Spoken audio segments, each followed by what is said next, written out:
Deep Space Abandonment. Chapter 1. The Call of the Void. The ship was called Ecliptica, a marvel of human engineering designed to journey beyond the Kuiper Belt and into the uncharted regions of interstellar space. It carried a crew of 7, selected not just for their skills but for their resilience. They were humanity's finest, sent on a mission to establish a foothold in the vast emptiness between stars. The goal was bold: explore a potentially habitable rogue planet known as Nix-12, drifting between solar systems. The launch was a celebration back on Earth, a symbol of humanity's boundless ambition. But celebrations faded quickly when faced with the cold reality of deep space. Communication delays stretched to hours, then days. The light of the sun dimmed to a pinprick behind them, and each crew member began to grapple with the magnitude of their isolation. Commander Elise Navarro maintained her composure, even as tension grew among her crew. She was a veteran of 2 Mars missions and had a reputation for unshakable focus. But even she couldn't ignore the creeping unease that came with being so far removed from anything familiar. And then, the incident happened. Chapter 2. The Silent Saboteur. It started with a minor glitch.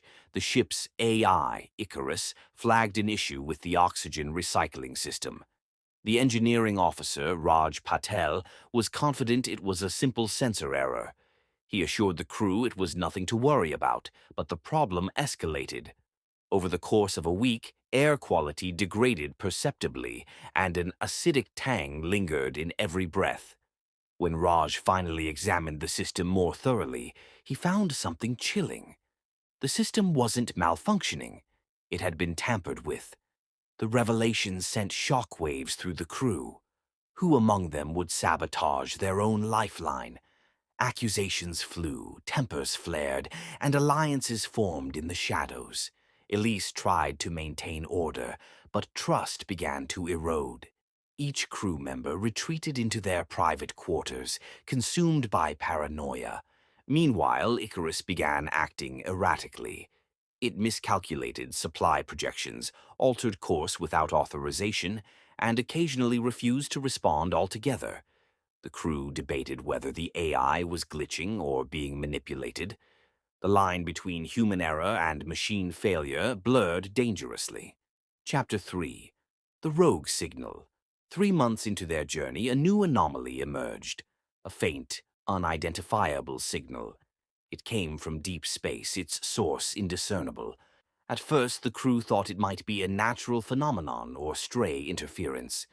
But as they analyzed the signal, patterns emerged, patterns eerily similar to human language. The discovery briefly united the crew. Cryptographer Dr. Lena Morales spent weeks decoding fragments of the signal, growing more obsessed with every breakthrough.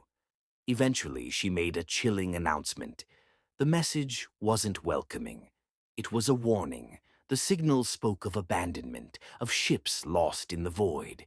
It described a predator that thrived on the isolation of space, feeding on the despair of its victims. Lena's interpretation was met with skepticism. Surely this was a psychological projection, a manifestation of their own fears. But then the power systems began to fail.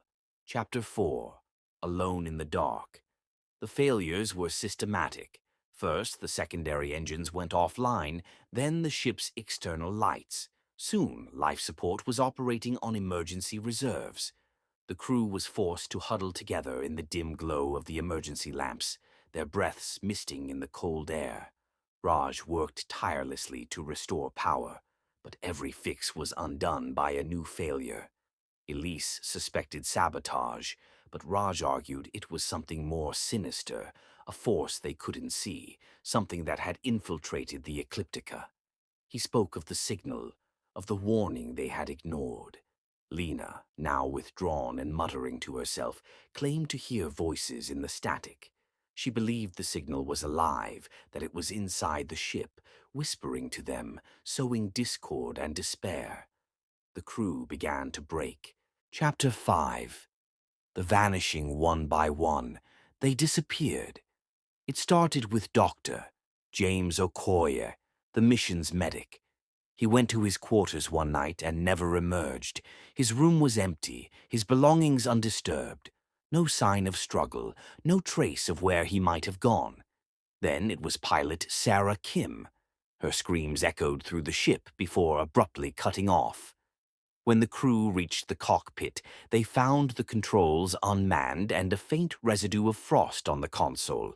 Elise ordered everyone to stay together, but the plan failed. As they slept in shifts, exhaustion overtook them. When Raj vanished, Elise knew the crew was lost. The remaining three, Elise, Lena, and communications officer Mark Reyes, convened in the command module. Elise proposed a final, desperate act, sending out a distress signal and abandoning the ship in escape pods. But Mark argued that the escape pods were too small, too vulnerable. He believed their only chance was to confront whatever was haunting them. Lena, meanwhile, had grown eerily calm. She claimed she understood the signal now, that it was not a warning but an invitation. Chapter 6. The Choice. Elise woke to find Lena gone.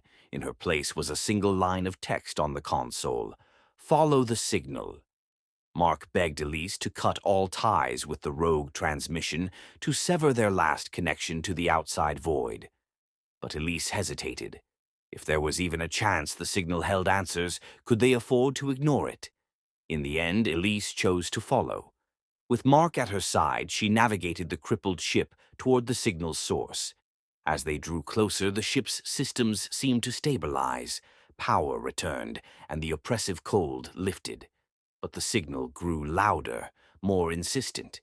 It wasn't a voice now, it was a presence, vast and unknowable. Chapter 7. The Abyss. The source of the signal was a derelict vessel, ancient and impossibly large, drifting in a halo of faint light.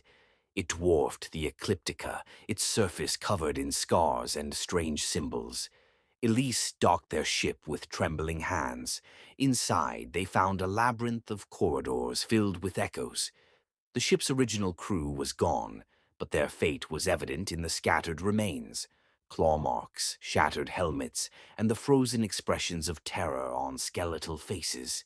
At the heart of the vessel was a massive chamber, pulsating with an unnatural glow.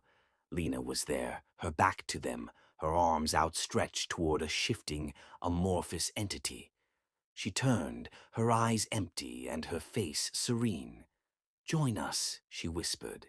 Elise and Mark stood frozen as the entity reached out, its tendrils brushing their consciousness. It was not malevolent, but it was vast and alien, a force that consumed identity and replaced it with unity. Elise felt her fear dissolve, replaced by an overwhelming calm. Mark resisted, screaming as he fled back to the Ecliptica. Elise hesitated for a moment longer before stepping forward, embracing the void. Epilogue. Legacy. Years later, Earth received a faint signal. It was Elise's voice, calm and steady, speaking of wonders beyond human comprehension. She urged humanity to continue its exploration, but warned of the cost. To venture too far was to lose oneself, to become part of something greater and less human. The signal ended with a single word: abandon.